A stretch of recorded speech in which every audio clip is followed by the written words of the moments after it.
شروع اللہ کے نام سے جو بڑا مہربان اور نہایت رحم فرمانے والا ہے۔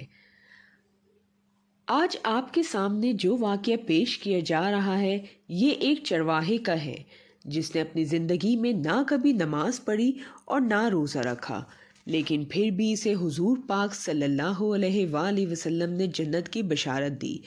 تو آئیے جانتے ہیں کہ ایسی کون سی وجوہات تھیں جس کی بنا پہ رسول کریم صلی اللہ علیہ وآلہ وسلم نے اس چرواہے کو جنت کی بشارت دی۔ غزوہ خیبر کے موقع پہ ایک چرواہا جو یہودیوں کی بکریاں چرایا کرتا تھا، اس نے جب دیکھا کہ خیبر سے باہر مسلمانوں کا لشکر پڑاؤ ڈالے ہوا ہے تو اس کے دل میں یہ خیال آیا کہ میں دیکھوں کہ یہ مسلمان ہوتے کیسے ہیں، یہ کہتے کیا ہیں اور یہ کرتے کیا ہیں۔ چنانچہ وہ ان کے لشکر کے پاس پہنچا اور وہاں ان سے ملاقات کی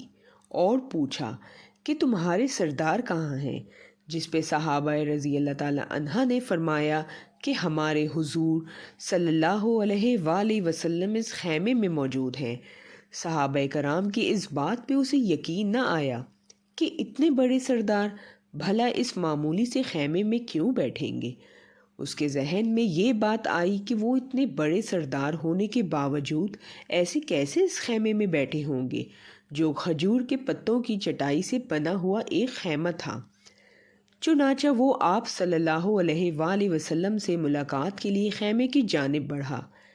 پھر اس نے حضور اقدس صلی اللہ علیہ وآلہ وسلم سے پوچھا کہ آپ کس چیز کا پیغام لے کر آئے ہیں اور آپ صلی اللہ علیہ وآلہ وسلم کیا کہتے ہیں، جس پہ آپ صلی اللہ علیہ وآلہ وسلم نے اسلام اور ایمان کی دعوت کا پیغام دیا۔ اس نے کہا کہ اگر میں اسلام کی دعوت قبول کر لوں تو میرا انجام کیا ہوگا اور میرا کیا رتبہ ہوگا۔ آپ صلی اللہ علیہ وآلہ وسلم نے فرمایا، پھر تم ہمارے بھائی بن جاؤ گے اور ہم تمہیں گلے لگا لیں گے۔ جس پہ اس چرواہے نے کہا کہ آپ مجھ سے مذاق کر رہے ہیں، بھلا میں کہاں اور آپ کہاں، میں ایک معمولی سا چرواہا ہوں اور میں ایک کالا حبشی انسان ہوں، میرے جسم میں سے بدبو آ رہی ہے، آپ بھلا کیسے مجھے گلے لگائیں گے۔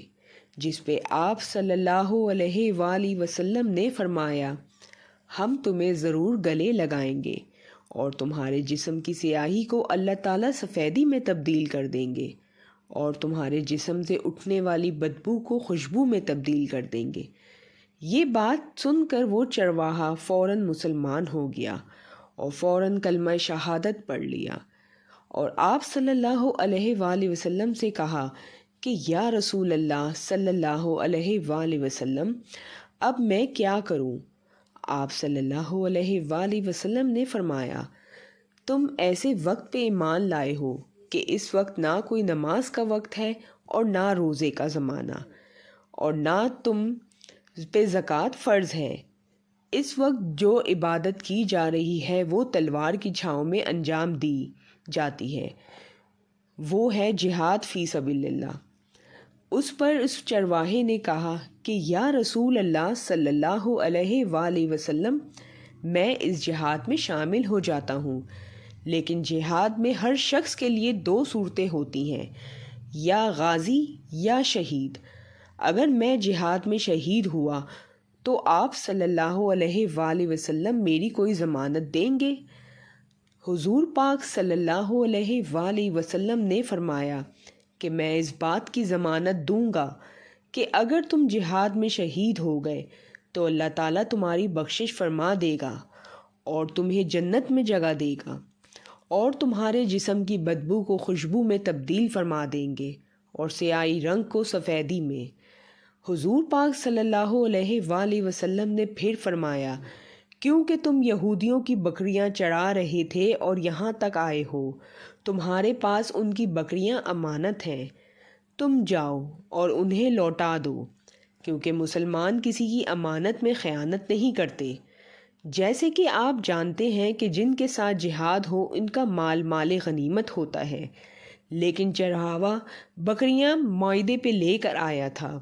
اس لیے حضور پاک صلی اللہ علیہ وآلہ وسلم نے اسے فرمایا کہ پہلے یہ بکریاں واپس کراؤ، پھر جہاد میں شریک ہو جاؤ۔ چنانچہ اس چرواہے نے ایسے ہی کیا اور واپس آ کر جہاد میں حصہ بھی لیا اور جام شہادت بھی نوش کیا۔ اور جب جنگ ختم ہوئی تو حضور پاک صلی اللہ علیہ وآلہ وسلم لشکر کا جائزہ لینے گئے تو آپ صلی اللہ علیہ وآلہ وسلم نے دیکھا کہ ایک جگہ صحابہ کرام کا مجمع اکٹھا تھا۔ آپ صلی اللہ علیہ وآلہ وسلم قریب پہنچے اور پوچھا، جس پہ صحابہ کرام نے بتایا کہ جو لوگ جنگ میں شہید ہو گئے ہیں ان میں ایک شخص ایسا بھی ہے جسے ہم میں سے کوئی نہیں جانتا کہ یہ شخص کہاں سے ہے اور کہاں سے آیا۔ جس پہ رسول پاک صلی اللہ علیہ وآلہ وسلم آگے ہوئے تو انہوں نے دیکھا اور کہا، تم میں سے اسے کوئی نہیں جانتا لیکن میں اسے جانتا ہوں۔ یہ وہ شخص ہے جس نے کبھی کوئی نماز نہیں پڑھی، نہ کوئی روزہ رکھا، لیکن پھر بھی اسے اللہ تعالیٰ نے جنت کی بشارت دی ہے اور اللہ پاک نے اس کی بخشش فرما دی ہے۔ آپ صلی اللہ علیہ وآلہ وسلم نے مزید فرمایا کہ میری آنکھیں دیکھ رہی ہیں کہ ملائکہ اسے غسل دے رہے ہیں اور اللہ تعالیٰ نے اس کی سیاہی کو سفیدی میں تبدیل کر دیا ہے اور اس کے جسم کی بدبو کو خوشبو میں تبدیل کر دیا ہے۔ سبحان اللہ! بے شک موت برحق ہے اور سب کو اس کے مقررہ وقت پہ ہی آنی ہے۔ جیسے اس چرواہے کی موت اللہ تعالیٰ نے اسلام کے دائرے میں لکھی تھی کہ یہ اسلام کو بطور دین قبول کرے گا اور حضور اقدس صلی اللہ علیہ وآلہ وسلم کی نگرانی میں آئے گا، جس پہ اللہ تعالیٰ نے اتنی بڑی تبدیلی سے اسے ہمکنار کیا کہ اسے اتنا بڑا رتبہ عطا کر دیا۔ اللہ تعالیٰ سے دعا ہے کہ ہمیں بھی ایمان کی موت نصیب فرمائے، آمین۔